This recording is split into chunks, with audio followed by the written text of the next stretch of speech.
और राजस्थान से नरेंद्र सिंह जी शेखावत जी हमारे साथ में मौजूद है। आप दोनों का मैं बहुत बहुत स्वागत करना चाहूंगा। अखबारों की सुर्खियों में अगर देखा जाए प्रकाश जी, तो राष्ट्रीय स्तर पे जो ईडी के सम्मन को लेकर कांग्रेस आज सत्याग्रह करने जा रही है। हर राज्य में हमने देखा कि कल प्रेस कॉन्फ्रेंस भी किया गया, जिसमें छत्तीसगढ़, राजस्थान, मध्य प्रदेश, तमाम जगहों पे यहाँ पे प्रेस कॉन्फ्रेंस किया गया और मौजूदा जो स्थिति है प्रजातंत्र की दुहाई यहाँ पे दी गई, इमरजेंसी का भी जिक्र किया गया। और आज जिस तरह से राहुल गांधी के साथ सत्याग्रह, आज ईडी के सामने पेश होंगे राहुल, सड़क पे उतरेगी कांग्रेस, भूपेश एवं अन्य नेता दिल्ली में ईडी ऑफिस तक जाएंगे। ये खबर काफी प्रमुखता से आज अखबारों में है यहाँ पे। जी जी नरेंद्र, अगर समझा जाए, क्योंकि हमने देखा था कि उदयपुर में जब कांग्रेस का चिंतन शिविर हुआ था, खासतौर पे अशोक गहलोत मुख्यमंत्री राजस्थान जब भी वो बात कर रहे थे मीडिया से, तो उन्होंने ईडी और सीबीआई के दुरुपयोग की बात कही। ये बातें भूपेश बघेल भी कहते हैं, ये बातें तमाम कांग्रेस के वरिष्ठ नेता करते हैं। आज अगर ईडी के सामने जो प्रदर्शन है, इसको अगर देखा जाए तो राजस्थान में किस तरह की स्थिति आप देख पा रहे हैं? गांधी जी, हम जानते हैं कि जो भी सत्ताधारी दल होता है वह सत्ताधारी दल केंद्रीय एजेंसियों का प्रयोग पूरा पूरा करता है। ये आज पहली बार नहीं हो रहा, इससे पहले भी कांग्रेस सरकार में ऐसा होता रहा है और आज भारतीय जनता पार्टी उसी चीज को करने जा रही है। हमें पता है कि भारतीय जनता पार्टी की केंद्र में सरकार आने से पूर्व है, जो 10 साल तक कांग्रेस की सरकार रही थी, उसमें कितने घोटाले हुए थे और सारे मामले दर्ज हैं। और ये तो बोतल का जिन है, जब भी चुनाव नजदीक आते हैं सभी राजनीतिक पार्टियां चीजों का इस्तेमाल करती है और उसी प्रकार से वर्तमान में जो सत्ता है वो इसका इस्तेमाल कर रही है। कांग्रेस ने भी ऐसे खूब इस्तेमाल किए हैं समय समय के ऊपर। अभी हम राज्यसभा चुनाव देखे जो राजस्थान में हुए हैं, उसमें लेकर के भाजपा की विधायकों पर जो पुराने मामले दर्ज थे उनकी फाइलें खुली हैं। यहाँ की सरकार ने भी इसी प्रकार का इस्तेमाल किया है पुलिस का, तो केंद्र में केंद्र की एजेंसियों का इस्तेमाल हो रहा है। तो मुझे लगता नहीं कि कोई ऐसा कोई किसी के खिलाफ लेकर के कोई कार्य किया जा रहा हो। ये सारा तो तय था, होना था और होगा भी। लेकिन यह है कि समय देख करके ही केंद्र वाले इसका फैसला कांग्रेस भी लेती थी और भारतीय जनता पार्टी भी लेती है। कुल मिलाकर तू डाल डाल में पात पत वाली स्थिति है प्रकाश जी। बिल्कुल, ये रूटीन वर्क हो गया गांधी जी।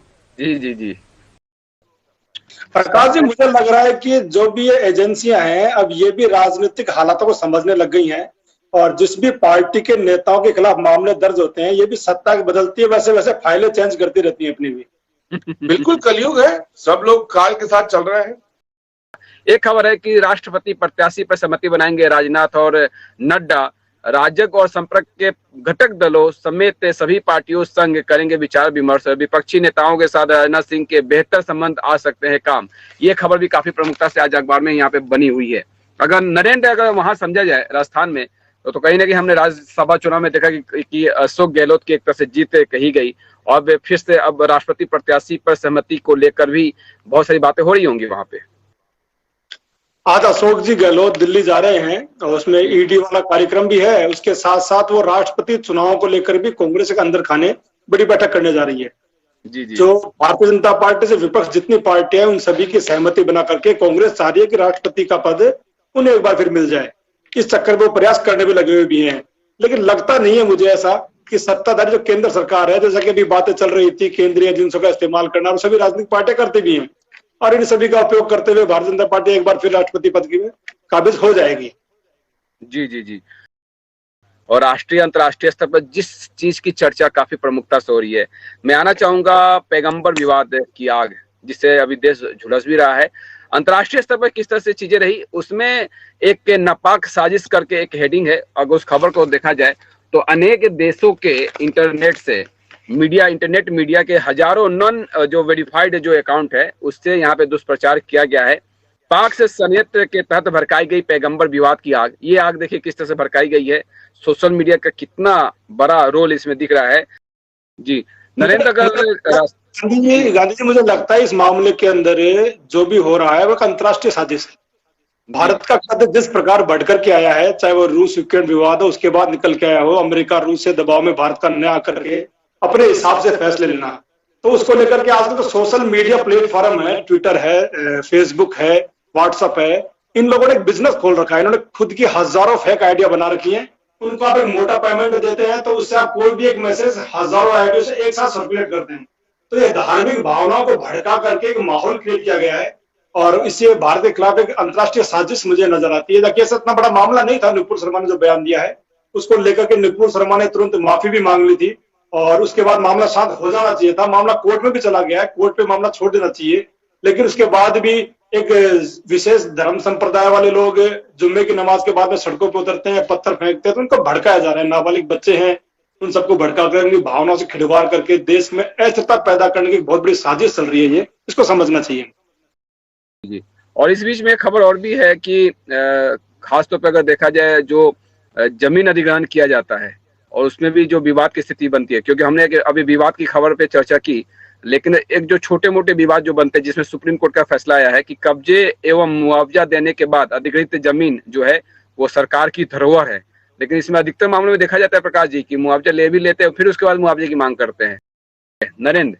और मुझे लगता है कि जितने भी निर्माण कार्य हुए हैं उसमें इस तरह की स्थिति बनी मुआवजे को लेकर, कब्जे को लेकर।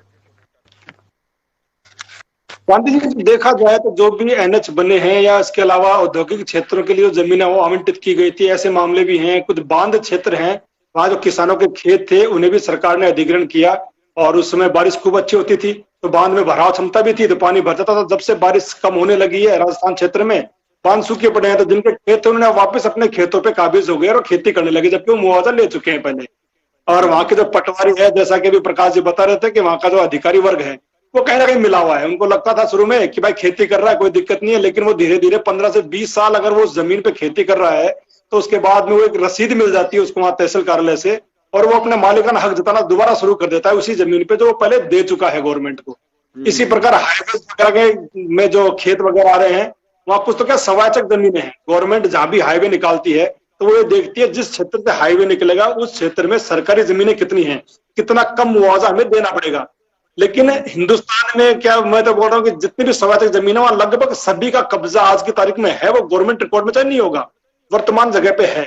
और वहां जब गवर्नमेंट जाती है हाईवे निकालने के लिए उन जमीनों के ऊपर, तो वहां लोग विरोध करने के लिए खड़े हो जाते हैं। फिर वो कब्जा दिखाते हैं, अपने 25 साल 30 साल पुराना कब्जे का कागज पेश करते हैं, वो मामला कोर्ट में चला जाता है। तो इस प्रकार से ये गवर्नमेंट की इच्छा शक्ति पर ही निर्भर करता है। गवर्नमेंट के अधिकारी कर्मचारी अगर चाहें तो सरकार की जो सरकारी जमीन है 1 इंच पे कोई कब्जा नहीं कर सकता, लेकिन ये सबकी मिली भगत है और मिली भगत से ये काम चल रहा है। युवाओं का देश है, भारत युवाओं का देश है। युवाओं को एक सही दिशा देने की आवश्यकता है नरेंद्र। मुझे लगता है कि युवाओं को अगर सही दिशा दी जाए, अगर वो जागरूक हो, अवेयर हो, तो उनको समझ में आएगा क्या अच्छा है क्या बुरा है। गांधी जी, विडंबना यही है ना कि ये जिम्मेदारी आखिर लेगा कौन कि युवाओं को सही दिशा दी जाए।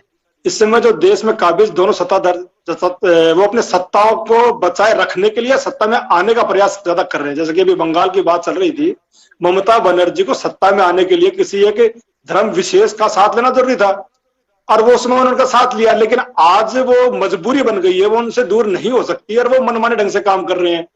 अगर ममता बनर्जी उनके ऊपर कठोर कदम उठाती है तो वो राजनीतिक करियर खत्म हो जाएगा ममता बनर्जी का, तो ममता बनर्जी की मजबूरी उनके साथ रहना। इसी प्रकार कांग्रेस हो या बीजेपी हो, युवाओं के प्रति किसी को कोई चिंता नहीं है, सभी को अपनी सत्ताओं को लेकर चिंता है, सत्ता में किस प्रकार रहना है।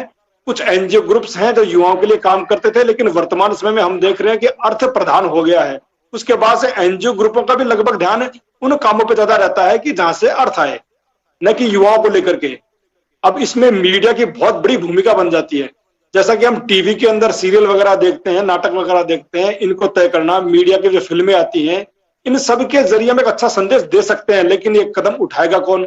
सभी को वर्तमान समय में युवाओं को जो गलत रास्ते पे चले गए हैं, उनको जो पसंद आता है, जिनसे बिक्री होने वाली है, जिनसे बढ़िया पैसा आने वाला है, वही सब हम दिखाते रहते हैं।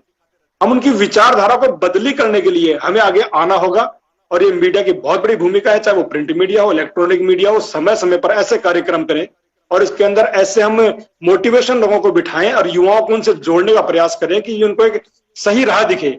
आने वाला भारत विश्व का भारत होगा और इसके लिए हमें स्वामी विवेकानंद जी को कोट करना तो आवश्यक होगा कि उठो जागो और मत रुको जब तक कि सफलता न मिले।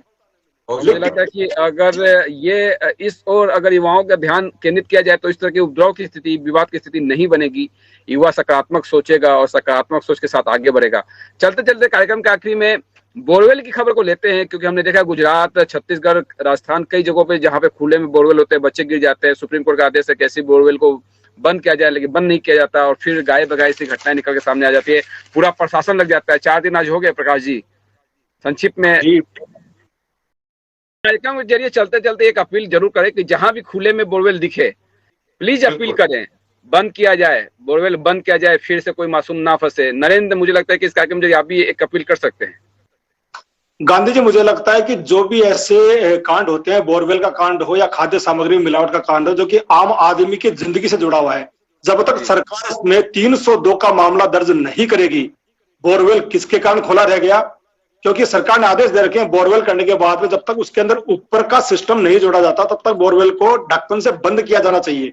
अगर वो गलती किसकी हुई है, उसमें इंसान की मौत हो सकती है, तो मामला 302 में तुरंत दर्ज किया जाना चाहिए। तो आगे से ऐसी घटनाएं कतई नहीं। कठोर कार्रवाई होनी चाहिए। समय कमी, आप सभी मेहमानों को मैं बहुत बहुत धन्यवाद करना चाहूंगा इस खास करके जुड़ने के लिए। नरेंद्र जी आपका, प्रकाश पुंज पांडे जी आपका बहुत बहुत धन्यवाद। साधना न्यूज़ पे खबरों का सिलसिला जारी।